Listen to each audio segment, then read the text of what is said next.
The winter that never ended. Adrian once lived a simple, peaceful life in a small village nestled deep in the snowy arms of Quebec. Winters stretched on endlessly, blanketing everything in white silence, while summers came alive with wildflowers and the scent of pine. He was a warm-hearted man, devoted to his family, always kind, and deeply rooted in his community. More than anything, Adrian was bound by an unbreakable friendship, one that had defined his entire life, with Gerard. They had grown up together, two inseparable boys tearing through the woods, racing across frozen lakes, whispering dreams under starry skies. Their bond was more than friendship, it was brotherhood. Adrian always believed that no matter where life took them, they would walk it side by side. But one day, that belief was shattered. It was a stormy winter evening. Adrian was away on a job, working up north, when he got the call. His family had been attacked. No warning. No explanation. Just loss, sudden, brutal, and complete. His parents, his sister, gone. And when the shock began to fade, a crueler truth crept in. The man who had betrayed him was Gerard. Adrian returned to find only ashes and silence. Nothing could have prepared him for the depth of the betrayal. Gerard, the brother he had trusted with everything, had given away their lives for profit. The pain wasn't just grief. It was the hollowing out of everything Adrian had ever believed in. But even in that darkness, something refused to die inside him. Adrian buried his family, burned what remained of their home, and disappeared from the world. All he carried was a charred family photo, a worn backpack, and a small notebook with a name scratched on the first page, Gerard Lemoyne. He began his journey alone, through the snowy stretches of northern Ontario, then deeper into the wilderness. He worked at a sawmill in a remote logging town, where no one asked questions. There, he learned to handle tools, to fight fatigue, to live without warmth. Each night, he wrote in his notebook, names, places, whispers he'd heard about Gerard and the men behind the massacre. A year and a half passed. Adrian tracked down a retired Special Forces soldier living on the edge of Montreal, Luc Tremblay, a man who'd lost his family in a government cover-up and had chosen exile over vengeance. But when Adrian showed up, bleeding and raw, Luc saw something familiar in his eyes. Luc trained him with no mercy. In the snow, in the mud, in the dark, they fought hand to hand, fired weapons, learned survival, silence, patience. One night, Luc looked him dead in the eye and said, "If you want revenge, you don't kill like a beast. You wait like a hunter. Let the pain fuel you, not consume you." Adrian listened. Slowly, his fear turned into focus, his grief into purpose. He no longer shook when holding a blade. He no longer woke screaming. He wasn't healed, but he was ready. He returned to the world with a new identity, a false name, and a real mission. In Montreal, he took a quiet job at a logistics subsidiary of Lemoyne Global, Gerard's empire. It was a nondescript role, deep in the back offices, but it gave him access to documents, to accounts, to secrets. Each night, Adrian copied everything onto a hidden drive: offshore accounts, weapons shipments, coded correspondence with politicians. Slowly, the web became visible. And at the center of it, Gerard.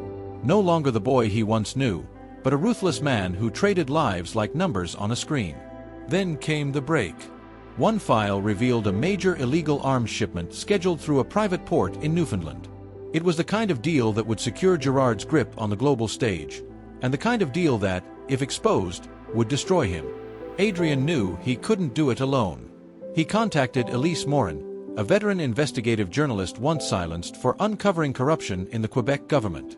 She met Adrian in a quiet cafe, stared at him long and hard, and said, "You don't need me to kill him. You need me to make sure the world watches him fall." He nodded. Together, they built the case. Evidence. Timelines. Names. When the night came, Adrian infiltrated the port under the guise of an inspector. He planted a tracker and a remote-triggered incendiary. He didn't want blood. He wanted collapse. At the same time, Elise leaked the data, to newsrooms, to international agencies, to law enforcement. That night, at a luxury hotel in Montreal, Gerard celebrated what he thought was another clean victory. But as he toasted champagne, every screen in the room flickered. Live footage of burning containers. SWAT teams swarming the port. Headlines breaking around the world. Lemoine Global under investigation for arms trafficking, corruption, and organized crime. Gerard's world fell apart in minutes. Adrian watched from a nearby alley, the city's lights reflecting in his eyes. He didn't need to see Gerard's face. He could feel the man's soul crumbling. Montreal didn't sleep that night. News vans parked on sidewalks. Reporters shouted over each other. Executives fled glass towers like rats from fire. The name Gerard Lemoine became poison. By dawn, his bank accounts were frozen, arrest warrants issued, and allies vanished into silence. But Gerard himself? Gone. He slipped away before the SWAT teams stormed his hotel. Disguised. Prepared. He always had an escape plan. Of course he did. A man who builds empires from betrayal never trusts walls to protect him. For weeks, Adrian tracked whispers of his old friend across the continent. Gerard's jet had landed in Haiti, then Panama, then gone dark. But Adrian knew him too well. Knew the places he'd run when cornered. Knew that Gerard wouldn't just hide, he'd rebuild.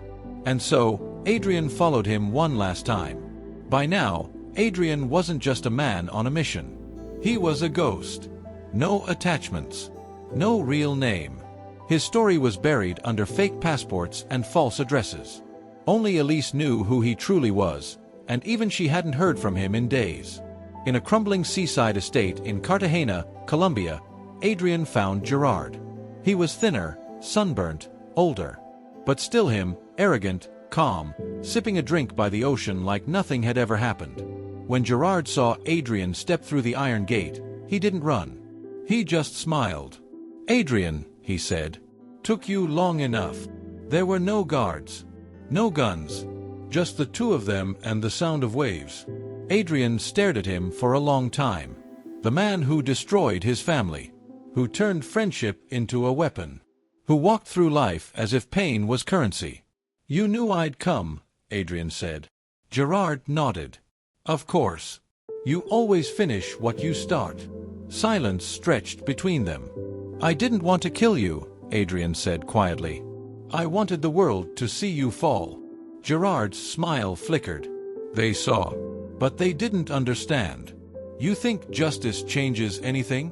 The system will bury this in a week. They'll move on. I'll come back." "No," Adrian said. "You won't." He took out the drive, the one with the last pieces. Financial trails. Names of protected officials. Secret recordings Gerard didn't know were made. Adrian tossed it into the fire pit between them. Flames caught quickly. Gerard stood, shocked. "What are you doing?" "I'm done chasing you," Adrian said. "I came here to see your face when it all burned. And I have. That's enough." "But you didn't kill me," Gerard hissed. "You let me live." Adrian stepped closer. "I let you exist. Not live." He turned and walked away, leaving Gerard in silence, surrounded by ash, hunted by everyone, trusted by no one. Adrian vanished into the mountains of British Columbia. Not to hide, but to finally rest. He found a small cabin, once owned by an old hunter, now long gone. It sat beside a lake so still it felt like the sky's mirror.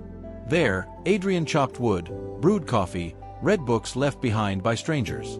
The past still lived inside him, but it no longer controlled him. Sometimes, in the dead of winter, he'd hear wolves howling across the ridges, or the echo of snow falling from trees. In those moments, he felt closest to his family, not in grief, but in memory. Elise wrote a book about the takedown of Lemoine Global. She dedicated it to the quiet ones who walk alone so others don't have to. She never revealed Adrian's name. And Gerard? Some say he was captured in Lisbon. Others claim he was killed by a rival. But no one knows for sure. Only that the world never forgot what he did, and who stood against him. As for Adrian, his legend became a story whispered in bars and military circles. The man who came from nowhere, destroyed a criminal empire, and disappeared into the trees.